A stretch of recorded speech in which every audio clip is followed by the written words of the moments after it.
Suyun sıxlığı 1000-dir, yağın sıxlığı 600. Sıxlığı çox olan maye aşağıda qalır. Deməli, təzyiqi veriblər bizə 12 kilopascal. Təzyiq ρH ilə tapılır. Mayələrin hündürlükləri eynidir, kütlələri bərabərdir. M1 bərabərdir M2-dir. ρ1 V1 bərabər ρ2 V2.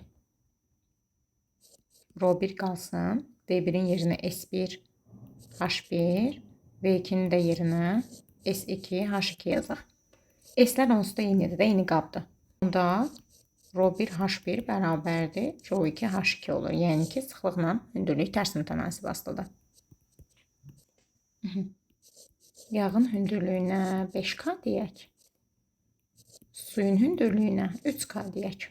İndi təzyiqi hesablayaq.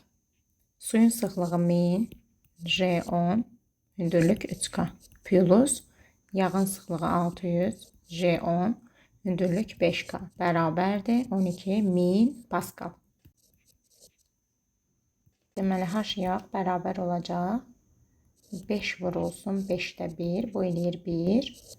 H su bərabər olacaq. 3 vur 5də 1, bu da eləyir 0,6. Bizdən qabın ümumi hündürlüyünü soruşur.